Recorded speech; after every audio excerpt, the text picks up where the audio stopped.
figuras más destacadas del arte, ¿no? Si nos ponemos a ver la mesa y nos ponemos a ver las sillas, hasta me da emoción, realmente siento una emoción muy grande porque está el arte representado hoy acá. Ya retirando la muestra de Humberto, que nos ha traído un montón de satisfacciones, pero por sobre todas las cosas, aprender de arte abstracto. Y hoy ni más ni menos que Alberto Sánchez, que Manuel Ruiz, Manuel siempre acompañándonos, van a hablar y van a acompañar a Humberto para explicarnos y para hablar más allá de lo que significa el arte abstracto. Humberto, yo lo decía cuando se inauguró la muestra, había dicho que era fácil para él, porque pintar abstracto era fácil. Cuando nosotros vemos esto, y más de 100 dibujos que hay, que ha traído, que son inéditos y que van a estar pasándose por pantalla porque no están expuestos, son más de 40 obras las que he compuesto y son los últimos 20 o 25 años. Sí, más o menos 20 años. Hay que elegir obras. Sí, hay una selección dentro de este grupo. Bueno, también nos contaba recién que en la Cámara de Diputados le han hecho un homenaje muy emotivo, que está entera, su compañera, ahí está Camille, que estuvo haciéndole el homenaje. Creo que él ha sido el último seleccionado con el premio Mario Pérez, así que también estamos teniendo El primero y el último. Últimamente fui el primero. Así que bueno, más que nada darles la bienvenida, han venido a escucharlos a ellos, la verdad que muchísimas gracias, muchas gracias por enganar la estación, muchas gracias a ustedes por venir a escuchar y venir a homenajear a Humberto, muchas gracias Alberto por estar acá, muchas gracias Emanuel y muchas gracias Alberto por haber confiado tus obras en la estación. Así que como siempre les digo, esta es la casa de todos ustedes y para nosotros es un orgullo realmente que se haya bien apropiado el arte de este lugar. Un beso grande a todas, muchísimas gracias por estar y bueno, los dejamos en la palabra y a escucharnos. Muchas gracias. Buenas tardes. Realmente ha sido un placer pasar este mes veraniego de febrero con mis obras en este lugar. Y porque siempre para el artista exponer es uno de los medios de comunicarse, son obras visuales, ¿cierto?, que van más allá de las palabras o antes de las palabras. Entonces, exponer en un ámbito que brinda un espacio muy agradable, con una disposición de las personas que están a cargo de esta área, como Marcela, por ejemplo, Sandra, que uno se siente muy a gusto, diríamos, porque me han brindado una serie de posibilidades, ¿no es cierto?, de organización, de puesta, bueno, que se ha establecido un nexo entre lo institucional y la persona. Bueno, agradezco de nuevo toda esta situación que se da porque ha habido una inauguración muy linda afuera para las personas que traen este con un show, o sea, detalles que agradan, que se ve que hay una dedicación, que hay una apuesta, hay que ponerse un uniforme de responsabilidad cultural. Bueno, y el sentido así general, no voy a hablar así de la muestra, porque acá con los pilares del análisis estético, que puedo más de contarles lo que ya conté en el conversatorio, pero me gustaría escuchar su punto de vista, porque son dos personas que conocen mi obra, que la han analizado, que llevan varios años en una tarea de acercamiento conmigo y al cual agradezco muchísimo la presencia de Alberto y Manuel. Muchas gracias Humberto, muchas gracias Sandra, Marcela por la invitación siempre. La verdad que vengo hablando muy seguido de vos, no sé si eso es bueno o eso es malo. El miércoles hemos estado hablando en otra parte, hoy acá, así que este parece que es el año de Humberto Costa. Por las actividades y por la actividad. Me parece. Bueno, un placer estar acá, articular con Estación San Martín, con Marcela siempre, y un placer también poder hablar de los artistas, hablar de Humberto. Como lo comenté también en el video que se ha pasado hace muy poquito tiempo, Humberto ha sido profesor mío en la Universidad Nacional de San Juan. Humberto ha sido compañero mío de cátedra, en las cátedras de dibujo, de la facultad y en la cátedra de pintura también. Y posteriormente hemos seguido caminos que nos han cruzado ya más en la parte de gestión, en la parte de su producción como artista, y yo por ahí más en la gestión de la curaduría y ahora ya en el museo. Así que me llena de orgullo siempre poder hablar de los artistas que me han formado y que al mismo tiempo siguen formando la escena del arte en San Juan. Es extenso, no sé si es extenso, no sé si es el camino. Yo siempre digo que no hay una sola dirección para hacer estas lecturas, pero bueno, con Alberto hoy quisimos hacer una lectura que envolviera un poco la producción de Humberto desde múltiples lugares, ¿no? Ya tuvimos la charla de él acá, el día que hizo la visita guiada, y él pudo autodefinir, autorreferenciar su producción. Por eso nosotros quisimos buscar un camino alternativo, es decir, cómo llegar a esto que Humberto, como decía Sandra, le resulta tan fácil como es la abstracción, que para nosotros resulta tan difícil. Así que bueno, primero voy a leer unas pequeñas palabras y después ya voy a ir al desarrollo de la presentación.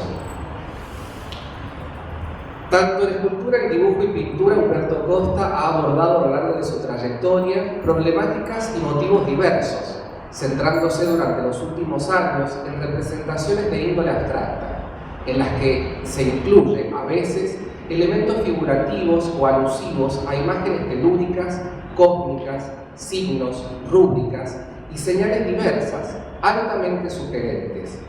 Imágenes que representan a la vez micro y macro mundos, con cierta carga onírica o fantástica y de representaciones absolutamente abiertas. Desarrolla una experiencia con formas que, a pesar de su indeterminación, aluden al comportamiento de elementos orgánicos, marinos, terrestres o siderales, que despliega en un poderoso movimiento compositivo, cuya configuración está comprometida con una variada gama de recursos formales, en los que mixtura líneas, tramas, manchas, con distintos instrumentos y materiales. Una actitud lúdica se hace presente en el modo de operar del autor, que permite una relación armoniosa de formas, contraformas. El trabajo detallado de límites constituye o destaca presencias orgánicas, mecánicas, conformaciones inverosímiles que se anclan en lo primigenio, les da existencia a nuevos universos y tiende puentes hacia futuros inciertos. Indicios, pistas, vestigios, atisbos, conjeturas de lo que fue y de lo que será, articulaciones y desarticulaciones, vislumbres y ocultamientos, certezas e incertidumbres. Es ahí donde nace el universo creador de Humberto Costa. Esas son algunas pequeñas palabras como para introducir un poco en la obra de Humberto y llevarnos a este mundo, digamos, a este mar en el cual él nos hace navegar en sus imágenes. Pero es muy complejo poder entender la obra de Humberto porque hay que desentrañar un problema que es central en su obra y en toda la producción de las artes visuales, que es la abstracción, ¿no? Un proceso que es bastante complejo, por eso es todo lo contrario por ahí a la simplicidad que uno puede llegar a ver en la lectura cuando uno hace un análisis muy superficial. ¿Por qué? Porque hablar de abstracción estamos hablando de ir al grado cero del lenguaje, ¿sí? A ese grado de iconicidad donde ya la imagen no representa. Eso hablamos cuando uno referencia lo que es figurativo de lo que es abstracto. Para aquellas personas que por ahí no conocen mucho de figuración o abstracción, cuando uno habla de figuración está haciendo inmediata referencia a un elemento que existe en nuestra vida cotidiana, a un elemento que es identificable en nuestro entorno, que puede ser objetual y que es muy representable. Entonces, por lo tanto, yo voy a decir manzana y seguramente en sus mentes se va a representar una forma y se va a representar uno o varios colores, pero ya hay un objeto identificable. La abstracción es todo lo contrario, es abstraerse de ese elemento de la representación de la realidad y ir por esos caminos que nos llevan a ese grado cero del lenguaje. Por lo tanto, el proceso de síntesis en el que se embarca Humberto es bastante complejo, porque es abstraerse de esa realidad circundante y al mismo tiempo ir en busca de un grado de iconicidad de la imagen que también deja de comunicar y comunica desde otro lugar, ¿sí?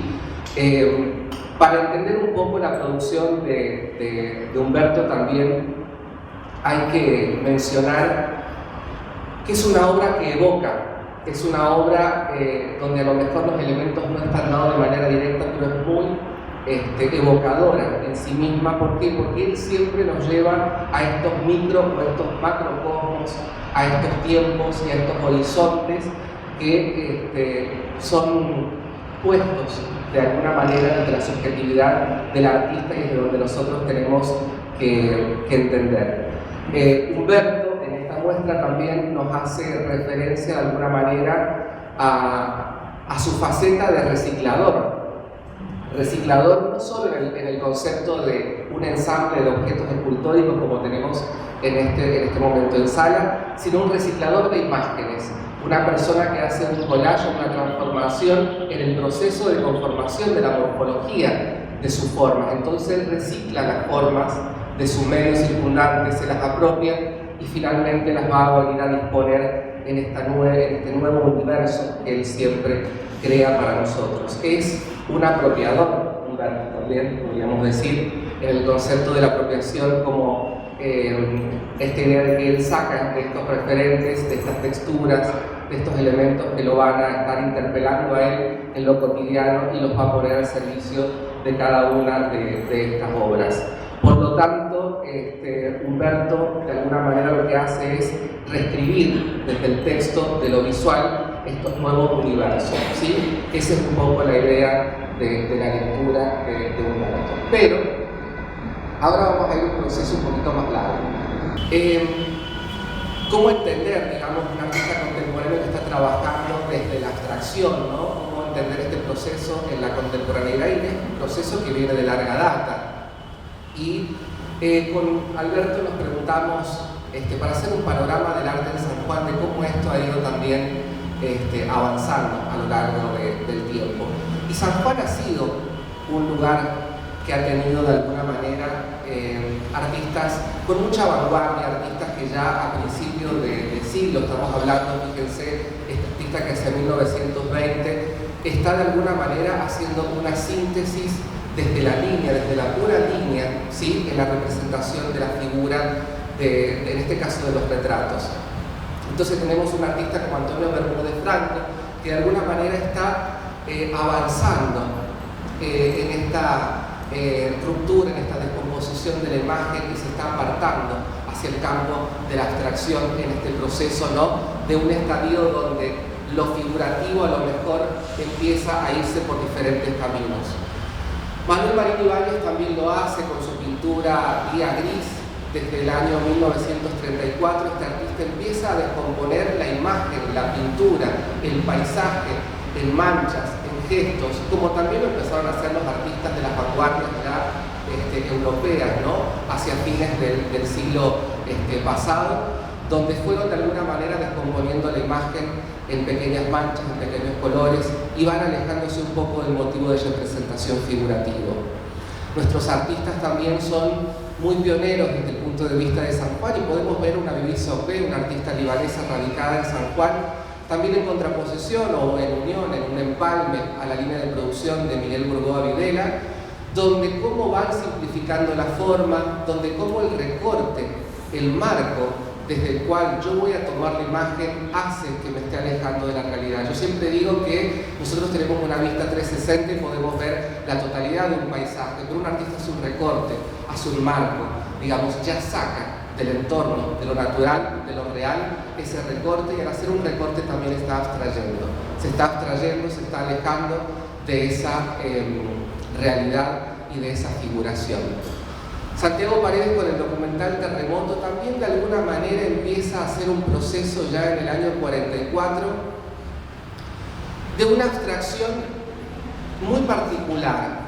La serie documental Terremoto lo que hace es, si bien es un documento, para nosotros ingresa en la condición de documento porque está registrando in situ el lugar del suceso histórico, pero se está abstrayendo de un elemento, que es la figura humana. No aparece en ningún momento la figura humana, no aparece el dolor, no aparece esa gente que había sufrido la catástrofe. Él se interesó en el registro documental del San Juan posterior a un terremoto un día después. Por lo tanto, se abstrae también de esa realidad para enfocarse en su condición de arte como obra documental. Y ya también nosotros podemos hablar de cómo se empieza a sistematizar la enseñanza, la producción de las artes visuales en San Juan, con el Instituto Superior de Arte, con el ISA en San Juan, que después va a devenir posteriormente en la Universidad Domingo Faustino Sarmiento. Cuando nosotros avanzamos, porque todos los artistas anteriores no habían tenido una educación de corte formal, sistematizado, por eso hablamos de una sistematización de la enseñanza del arte en San Juan. Y podemos hablar de algunos artistas que vienen a ser formadores y que Humberto ha tenido también en la charla anterior, lo dijo, que había sido ¿cómo? Federico Blanco, que fue docente de Humberto. Yo por eso también lo quise tomar. Fue docente de Humberto, y acá también vemos, cuando se hace esta sistematización del arte en San Juan, vemos un proceso muy lindo, que es como los docentes, para poder enseñar las producciones artísticas, sobre todo las producciones de las vanguardias a nivel europeo, ¿no? Las vanguardias europeas, a los alumnos en San Juan, lo que hacen es, ellos pasan por un proceso de que la práctica en su producción aborda esas vanguardias, ¿sí? Entonces tenemos un artista que, muy alejado ya de las vanguardias europeas, en el año 1958, estas obras, fíjense, está emulando, está tomando, pero desde una versión bastante argentina, cuando hablamos del cubismo, el cubismo, y también muy influenciado por Petoruti, ¿no? Por esta renovación de cómo ingresa el cubismo a la Argentina, y que no va a ser de la misma manera que lo hacen las vanguardias europeas, ¿sí? Y se aleja mucho, porque el cubismo en Argentina tiene una particularidad, que también ingresa así, lo hace ingresar así Federico Blanco, que es la impronta de la luz como un ente autónomo, la luz como un plano que corta, que divide la escena, las esferas. Al mismo tiempo, Federico lo traslada al movimiento del viento en este ventilador que se ve en este sector. El ventilador y las ondas del movimiento, cómo va a captar, y también lo hizo Petoruti en su momento cuando toma el movimiento futurista y posteriormente el movimiento del cubismo, toma esta relación del movimiento y cómo se descompone la imagen y demás. Pero acá vamos avanzando en este proceso de síntesis, en este proceso de depuración de la forma, en este proceso de cómo nuestros artistas en esta instancia de enseñar a sus alumnos la práctica artística, la abordan ellos primero como una práctica de formación profesional que van a trasladar a sus alumnos. Federico Blanco también aborda el expresionismo, y estas obras son parte de lo que él muestra, digamos, también adaptado, de cómo puede llegar esta tendencia y cómo se pueden ir simplificando estas formas, cómo la figuración todavía permanece, ¿no? Porque es una obra figurativa, pero que tiene un alto grado de abstracción, porque se empieza a alejar a través de la síntesis y empieza a adoptar esos cánones tan particulares que son propios del expresionismo, ¿no? El ensanchamiento, cómo las proporciones se van distorsionando para adaptarse a esta búsqueda personal. y al mismo tiempo también nos lleva por otras líneas más de una abstracción geométrica, de una abstracción lírica, y así sucesivamente estos artistas van avanzando en la interpretación de la producción artística. Tenemos un Néstor Torresán, que también es un artista que aborda de alguna manera el cubismo, y ya sí este cubismo está más referenciado en una obra de Gris, en una obra de estos artistas que de alguna manera mantienen el cubismo, los cortes del cubismo, ¿no? Analítico, hermético, sintético, y estas representaciones sí están un poco más apegadas a eso, pero empezamos a ver esta ruptura del campo de vista tradicional, empezamos a ver cómo se descompone la imagen, cómo los planos empiezan a batirse, cómo ingresan las texturas a la composición, y finalmente también ya hacia avanzado la mitad del siglo, Jane Volpiansky asocia también, que también encuentro algo muy parecido cuando Humberto hace la lectura de sus obras, y que sus títulos también nos sitúan, a pesar de que hay mucha abstracción, por ahí Humberto con su título nos vuelve a ubicar en un lugar que nos aproxima a la figuración, en un lugar que nos aproxima a un lugar, a un espacio, a un entorno, y también Jane Volpiansky lo está haciendo cuando toma, por ejemplo, el otoño en San Juan o la primavera. Simplemente estas líneas han sido para mostrar un poco que este proceso, desde cuando uno habla de figuración y abstracción y que uno dice es muy simple pintar abstracto, para mí es todo lo contrario. Una persona no puede llegar a la abstracción si no ha pasado por el hecho de las figuraciones, una persona no ha pasado por el hecho de entender la realidad, de tomarla, de apropiársela y de poder plasmarla. La instancia de la abstracción es una etapa todavía mucho más superior en ese sentido, y es muy interesante poder abordarla, poder apropiarse de esa forma y poder entrar en esos significados para que no terminen siendo significados que resulten encriptados, significados que resulten de un nivel donde el público no puede ingresar.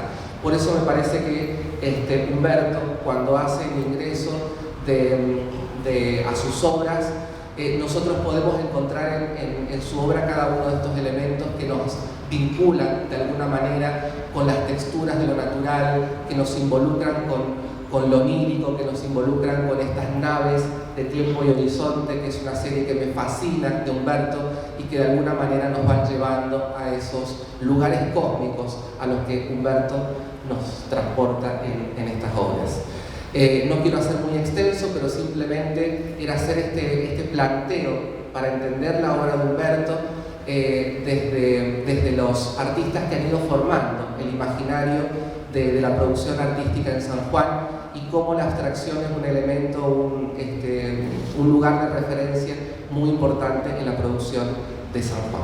Así que ahora doy paso a Alberto para que pueda seguir. Ya mis compañeros me agradecieron, pero yo igual lo voy a reiterar a Marcela, Sandra y a la gente de la estación, que siempre nos reciben muy bien, y por supuesto a ustedes por estar acá. Con Emanuel, cuando planeábamos esta charla, hablábamos de hacerla como las charlas más o menos convencionales, que son una especie de altar al artista que expone, entonces se habla maravillas de qué sé yo. Pero con Emanuel hace varios años que venimos acostumbrándonos a esto del contexto histórico, que sea el fondo sobre el cual el artista finalmente trabaja, porque si no, yo les voy a hacer una confesión. Con todo esto de las redes, circulación continua de contenidos e imágenes en las redes, se ha achicado muchísimo el léxico con el que se habla de arte. Entonces, en general, lo que uno ve publicado en las redes siempre es genial, siempre se escribe la palabra genio.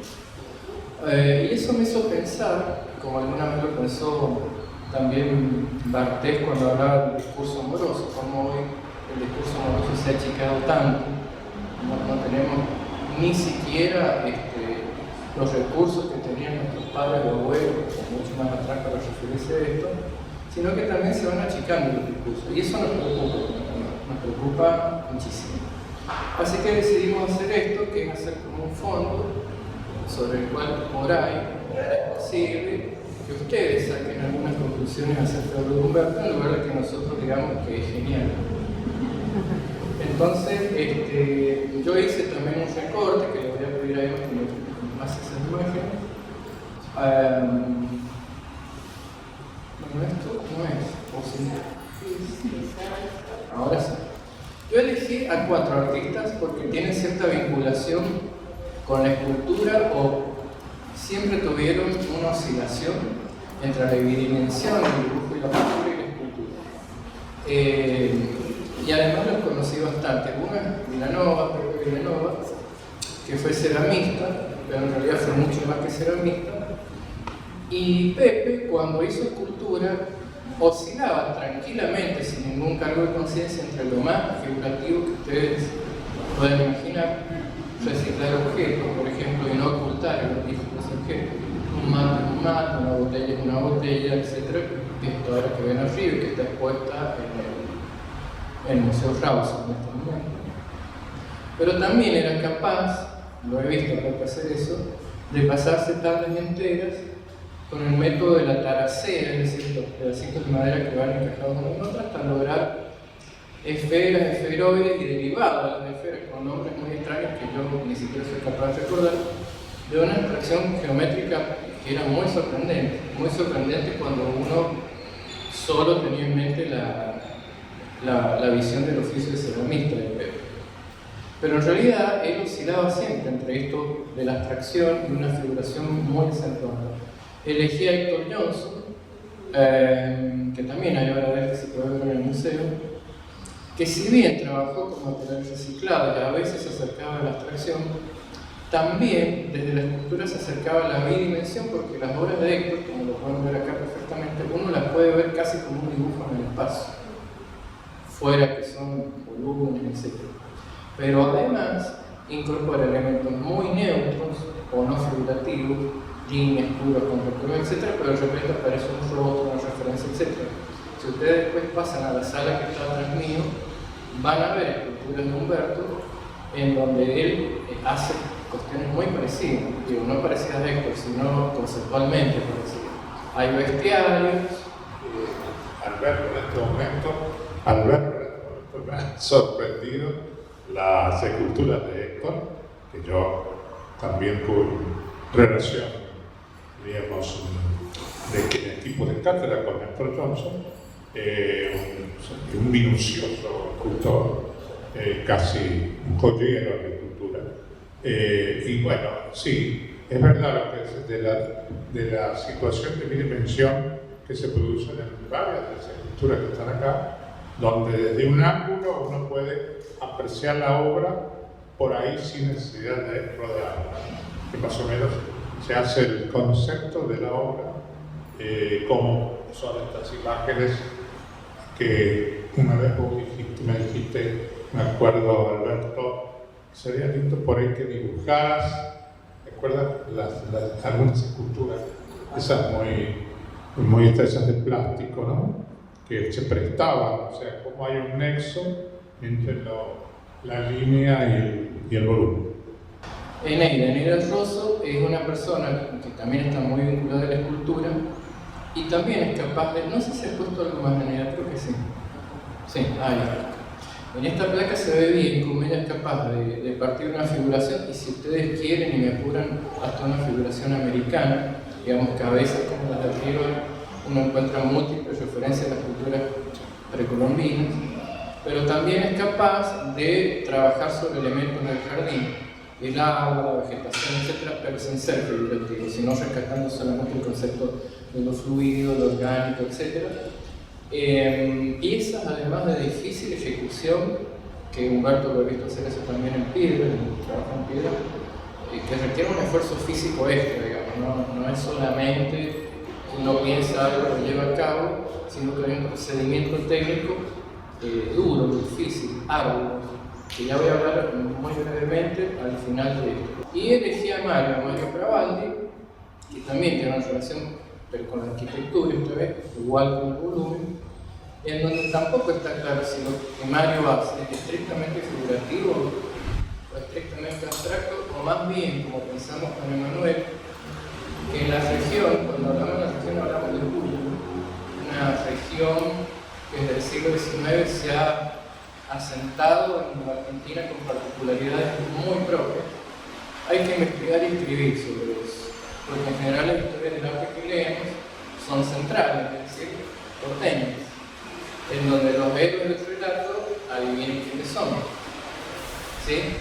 En donde yo he leído, nadie me lo dijo, que por ejemplo Prilidiano Pueyrredón era un super pintor y Franklin Chaucer era un pintor primitivo. En verdad no es así.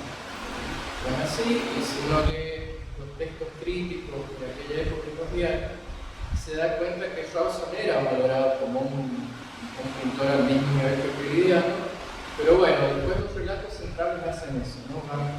Van bajando y cambiando la categoría, etc. Con Emanuel nos hemos propuesto esta tarea, que es rescatar nuevamente a la región, con las características propias, sobre los que insisto hay que todavía escribir e investigar mucho, pero bueno, en eso andamos, en esa andanza estamos. Y con Humberto quisimos hacer eso, es decir, no aislarlo, porque si decimos que es un genio de la abstracción, en realidad no estamos aislando, no va a decir nada. Decir eso y decir nada es exactamente lo mismo, sino que contrastada la obra de Humberto con estos maestros y este contexto, me parece que se puede entender un poco más. De hecho, él mismo dice, mira, ahora voy a volver a esta obra de Héctor. En realidad estoy viendo personas acá como Beatriz, que también, por ejemplo, tiene profunda relación con el espacio y la abstracción, etc. Y en realidad hay mucha gente que forma esa imagen de escuela regional de la cual estaba hablando. Pero yo hice además un truco en mi parte de la exposición. Esto que hemos visto sería como la parte figurativa, si ustedes quieren, de mi charla, pero ahora voy a pasar a una parte más práctica de mi charla, que es tratar de resolver en qué figura lo metemos Humberto, ya que yo al menos me niego a la palabra genio, que es una palabra heredada del 19, del romanticismo, que está vaciada absolutamente de contenido, digamos, cuando un chico va a hacer que pone otro genio, es como decirle nada, exactamente lo mismo que nada. Hay una situación de compromiso verbal, digamos, me saco eso encima y eso es todo. Yo encontré, no yéndome tanto a raíces, porque también está el otro problema, que en el cerebro de abstracción todo el mundo piensa en Kandinsky y todas las cosas, que nadie piensa en qué pasó en San Juan, qué pasó en la región. ¿Y qué pasó con una línea hispana, si ustedes quieren, de cultura?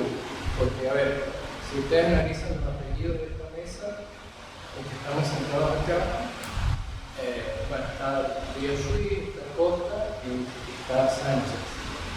Entonces hay una antropología hispana que a mí me interesa mucho que rescatemos en relación a la historia del arte local. Me parece que nos marca mucho de las migraciones. Y es cómo entendieron los españoles, y después los bisabuelos, nosotros, determinadas cosas. Cómo el español no maneja nunca o casi nunca la palabra genio, sino que ellos manejan la palabra ingenioso, que es totalmente distinto. Si no me creen a mí, está Cervantes, para que lo lean, que es más creíble que yo, supongo. La palabra ingenioso me parece que calza mucho mejor en lo que es un juego. Porque ¿qué es el ingenio?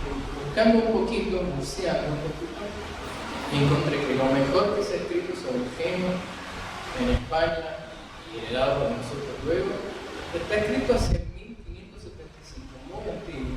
Lo escribió un tipo que se llamó Juan Huerta, o Juan Huerta, depende de la edición que ustedes consigan. Huerta, lo más conocido, pero es un tipo que escribió un tratado sobre el ingenio y aclaró que es el ingenio. Dice que el ingenio no es tan fácil de definir, que hay que ser ingenioso para definir el ingenio, pero que básicamente el ingenio tiene dos partes, dice Juan, en 1575. Y que yo le encuentro en Humberto, pero claramente es una parte teórica que es cómo hago para resolver el problema de la representación y de la no representación, por eso es conceptual. Pero después está la parte técnica, que es que estoy con el alambre, la pintura, la piel, etc. Y el ingenio continúa, porque dice Duarte, el ingenio también es técnico. No se acaba nada más que en la cabeza, sino que continúa en las manos del que escribe, del que pinta, del que hace obra. Entonces, el español, después del argentino, después del sanjuanino o del cuyano, en realidad, con un ingenio es que resuelve, o ha intentado resolver, no solo el arte, sino cómo vivir en el desierto, o cómo hacer un discurso del arte en el desierto, que créanme es muy difícil. No es lo mismo hablar en Buenos Aires, o en Roma, o en París, que hablar acá. Pero no lo digo como un defecto, lo digo como una condición en la cual vivimos. Todos los que hacen arte, que hay un montón acá en la sala, saben perfectamente de qué estoy hablando. La condición del ingenio es una condición absolutamente esencial para poder hacer arte. Esto es resolver conceptualmente las cosas y técnicamente, pero todo al mismo tiempo. Es más, Huarte, que parece que hubiera escrito el año pasado, pero lo escribió en 1975, el tipo dice, lo que hace el ingenio es conciliar la teoría de la representación, esto es, quiero representar un bestiario, un laberinto, como todo lo que uno ha dicho acá, y el deseo que tengo de hacer eso. Porque una cosa es pensar y el otro es el deseo, es decir, ¿cómo hago para conciliar esas dos cosas? Bueno, dice Huarte, el ingenio es capaz de hacer eso, concilia el deseo y la representación del deseo. Y ahí es donde aparece la obra.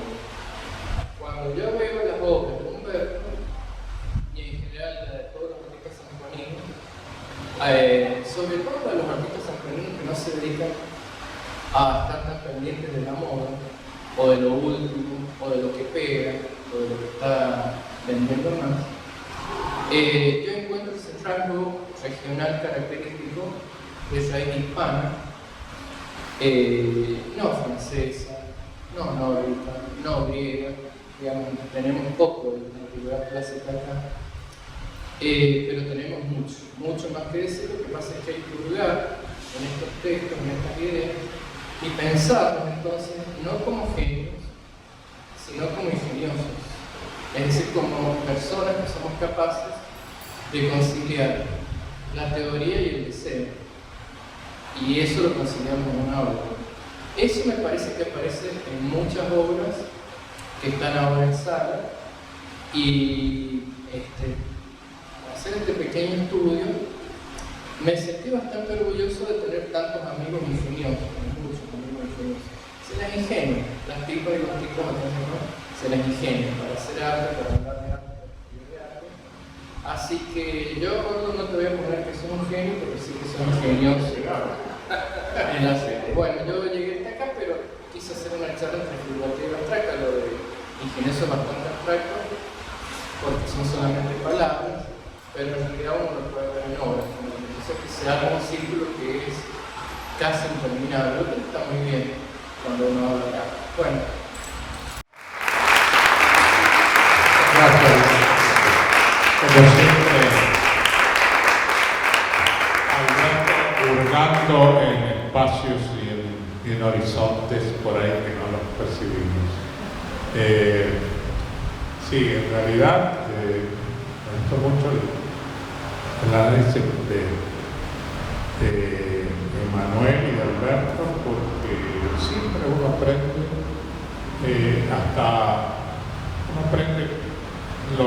porque a veces no es consciente cuando uno hace, porque yo creo que el artista en general y el artista visual en particular no es que se plantea racionalmente todo. Acá hay varios artistas que lo pueden corroborar,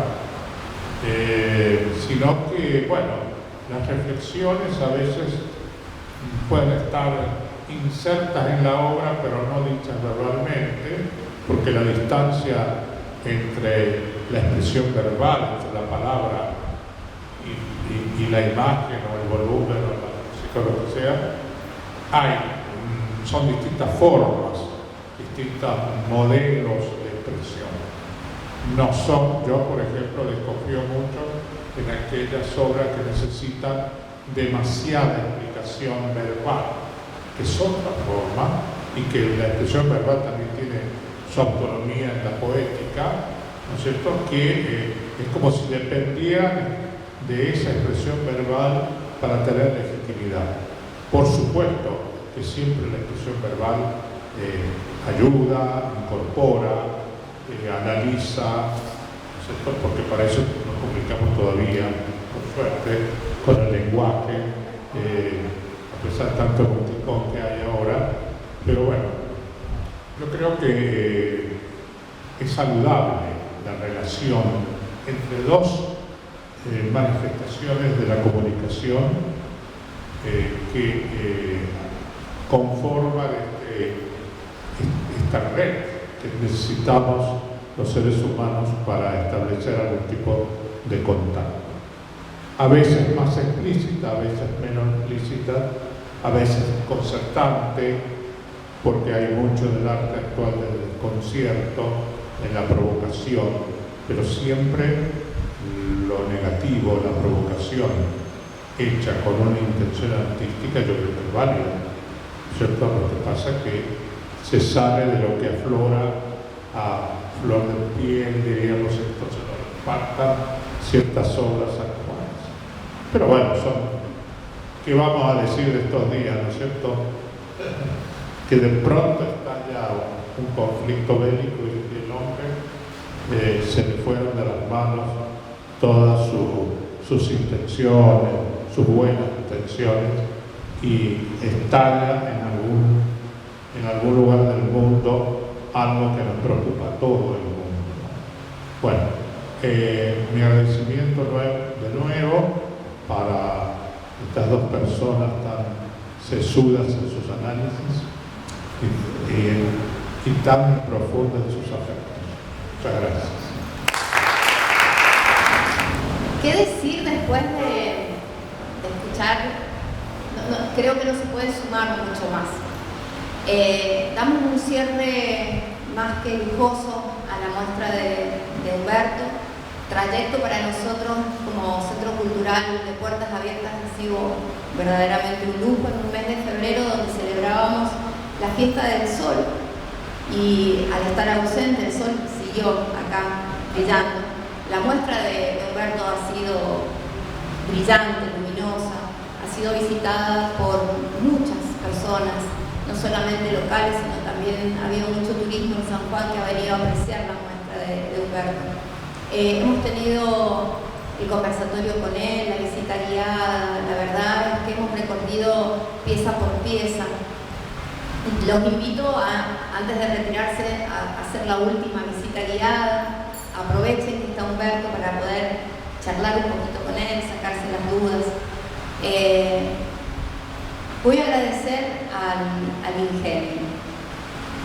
Emanuel, Humberto, Alberto, creo que es verdad, el ingenio es lo que prima y estamos en un San Juan plagado de ingenio. Pero voy a agradecer también a la dupla, o sea, sin Estela, Humberto no es Humberto, sin Humberto no es sin Estela. Así que creo que arman un lindo equipo, los quiero mucho, los respeto. Ha sido una muy buena curadora, me ha guiado también en el arte del armado de la muestra de Humberto. Y Alberto, muchas gracias por el texto curatorial, que la verdad que ha sido un placer y tuve el honor de poder leerlo en la inauguración. Así que bueno, muchísimas gracias a todos, nos esperamos como siempre acá en el Centro Cultural. Gracias.